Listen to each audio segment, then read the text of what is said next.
औज़ुबिल्लाहिमिनश्शैतानिर्रजीम बिस्मिल्लाहिर्रहमानिर्रहीम। My name is Talha Najeeb और आप सबको अपने चैनल पर वेलकम करता हूं।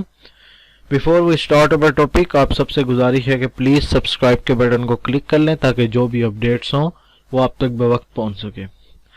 आज हमने न्यू चैप्टर स्टार्ट करना है जिसका नेम है एंजाइम। ठीक है, एंजाइम्स होते क्या हैं देखते हैं हम। इस चैप्टर से लॉन्ग क्वेश्चन कोई भी नहीं आना, लेकिन इस चैप्टर से शॉर्ट क्वेश्चंस बहुत आते हैं, इसलिए इस चैप्टर की वेटेज बिल्कुल वैसी है जैसे कि दूसरे चैप्टरों की है। लॉन्ग क्वेश्चन इसमें से बहुत आते हैं। तो हम स्टार्ट करते हैं। Enzymes are the most important group of the protein which are biologically active. ठीक है, एंजाइम्स जो हैं वो प्रोटीन्स के सबसे इंपॉर्टेंट ग्रुप हैं जो कि बायोलॉजिकली हर वक्त एक्टिव होते हैं। They tremendously increase the efficiency of the biochemical reactions and are specific for the each type of the reaction. Enzymes क्या काम करते हैं? ये केमिकल रिएक्शन जो होते हैं इसकी स्पीड जो है वो इंक्रीज करते हैं। ठीक है, और हर टाइप के रिएक्शन के लिए अलग अलग एंजाइम होता है। Without these enzymes, the reaction would proceed at very slow speed, making the life impossible. ठीक है जी।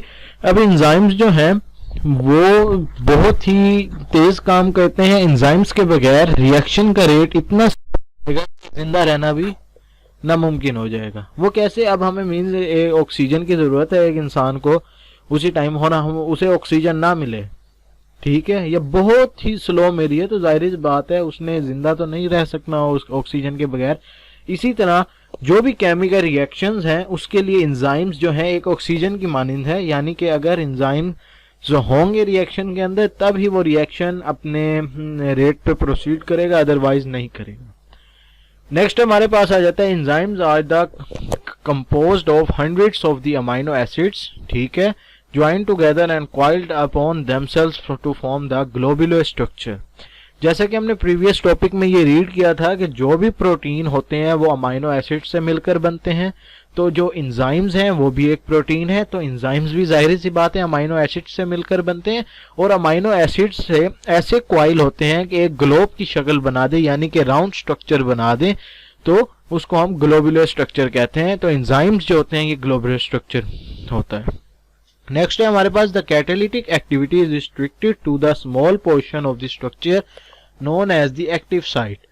ठीक है, जो कैटालिटिक एक्टिविटी होती है एंजाइम की वो एक स्मॉल से पोर्शन में होती है, यानी कि पूरे ग्लोब में से एक छोटा सा पोर्शन होगा जहां पे ये एक्टिविटी हो रही होगी। उस पोर्शन को हम क्या नाम देते हैं? एक्टिव साइट का नेम देते हैं। ठीक है, नेक्स्ट है हमारे पास द रिएक्टेंट कॉल सबस्ट्रेट, और जो चीज रिएक्ट कर रही है एक दूसरे के साथ उसे हम सबस्ट्रेट का नाम देंगे, और जो सबस्ट्रेट है वो जाके किससे अटैच होगा? एक्टिव साइट से अटैच होगा।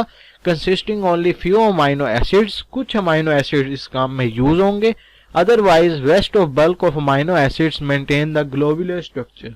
ठीक है, हम अगर ये देखें डायग्राम तो ये एक पूरा ग्लोबुलर स्ट्रक्चर है, ये 3D डायग्राम है, तो एक पोर्शन सिर्फ उसका लिया हुआ है, ये ग्लोबुलर स्ट्रक्चर है, तो सिर्फ ये सबस्ट्रेट है, ये एक्ट कर रहा है इसके अंदर, ये वाला जो एरिया है ये कौन सा? Active site. ठीक है, कुछ अमाइनो एसिड सिर्फ यहाँ एक्ट कर रहे हैं, बाकी जो अमाइनो एसिड हैं वो इसका क्या स्ट्रक्चर मेंटेन किए हुए हैं।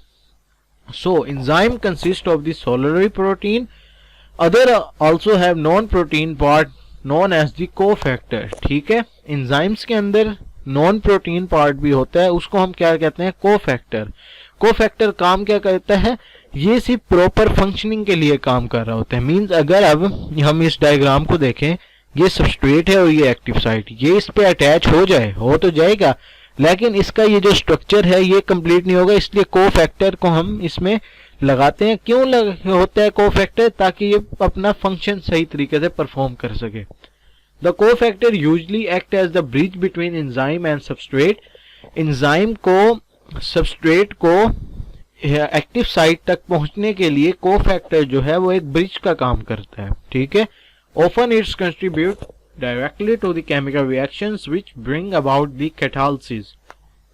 Some of the cofactor provide the source of chemical energy। कुछ कोफैक्टर जो होते हैं वो केमिकल एनर्जी भी प्रोवाइड करते हैं, helping to drive the reaction, ताकि क्या हो? रिएक्शन जारी हो सके, which would otherwise be difficult or impossible। ठीक है, कुछ कोफैक्टर जो होते हैं वो एंजाइम को एनर्जी भी प्रोवाइड करते हैं ताकि एंजाइम अपना काम स्टार्ट कर सके। अगर वो एनर्जी ना दी जाए तो एंजाइम अपना काम स्टार्ट नहीं कर सकती, ठीक है, या उसके लिए वो काम स्टार्ट करने में मुश्किल होगी। Some enzyme use the metal ions, ठीक है। अब कोफैक्टर के आगे कुछ एंजाइम जो होते हैं वो मेटल आयंस को यूज करते हैं, जैसा कि Mg2+, Fe2+, Cu2+, Zn, Zinc2+, ठीक है। The detachable cofactor is known as the activator. अब एक होता है जी, क्या है, कोफैक्टर अटैच हुआ, काम परफॉर्म किया, उसके बाद वो डी अटैच हो गया, ऐसे हम कोफैक्टर को क्या नाम देते हैं, एक्टिवेटर का नाम देते हैं। If non protein part is covalently bonded it is known as prosthetic group, ठीक है। अब ये जो नॉन प्रोटीन पार्ट है यानी कि कोफैक्टर है, अगर वो कोवेलेंटली बॉन्ड बनाता है किसके साथ, एंजाइम के साथ, तो हम उसको क्या कहेंगे, प्रोस्थेटिक ग्रुप। अगर वो लूजली अटैच है और बाद में हट जाएगा तो उसको हम क्या नेम देंगे, उसको हम कोएंजाइम का नेम देंगे। ये हमारे पास दो इंपॉर्टेंट टर्म है, शॉर्ट क्वेश्चंस में काफी पूछ लेते हैं। नेक्स्ट है हमारे पास, it is closely related to the vitamins. ये विटामिन से बहुत क्लोजली रिलेट करते हैं, ठीक है। which represent essential raw material from which coenzymes are made, जो कि raw material provide करते हैं ताकि क्या बन सके, coenzyme। Only small quantities of vitamins are needed because like enzyme coenzyme can be used again and again, ठीक है। एक small quantity जो है वो भी enzymes के reaction start करने में vitamins की quantity एक small चाहिए होती है। An enzyme with its coenzyme or prothetic group remove is called apoenzyme. अच्छा, अब ये एक बहुत ही इंपॉर्टेंट शॉर्ट क्वेश्चन है, आप नोट कर लें। What is difference between apoenzyme and holo enzyme, या define apoenzyme and holo enzyme. Apoenzyme क्या होता है, एक ऐसा एंजाइम होता है जिसका कोएंजाइम या जो चीज प्रोस्थेटिक ग्रुप है वो हटा दिया जाए, उसको हम को एपोएंजाइम का नाम देते हैं। और होलो एंजाइम क्या होती है, एक ऐसी एंजाइम जिसके अंदर पॉलीपेप्टाइड चेन हो और कोफैक्टर मौजूद हो, उसको हम होलो एंजाइम का नाम देते हैं। This enzyme is known as holo enzyme. Next है हमारे पास, many enzymes are simply dissolve in cytoplasm, other enzyme are tightly bond to certain subcellular organelle, they are produced by the living cells for use in or near the site of their reproductions. The enzyme important in photosynthesis are found in the chloroplast। जैसा कि हमने पहले ही read किया है कि हर enzyme का एक specific function होता है, ठीक है।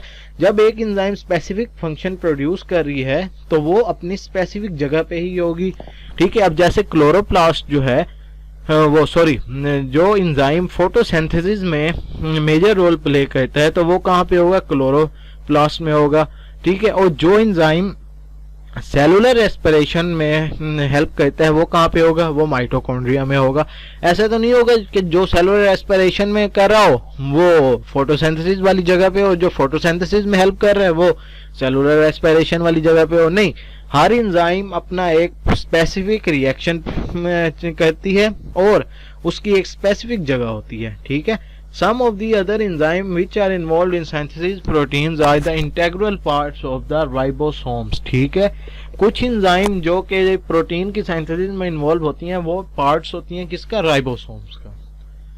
सो आई थिंक आज के लिए इतना ही काफ़ी है। ये हमने इंट्रोडक्शन रीड कर लिया एंजाइम्स का। इसमें जो इम्पोर्टेंट है वो है कोफैक्टर क्या होता है, एपोएंजाइम और होलो एंजाइम में डिफरेंस, प्रोस्थेटिक ग्रुप क्या होता है, कोएंजाइम क्या होता है।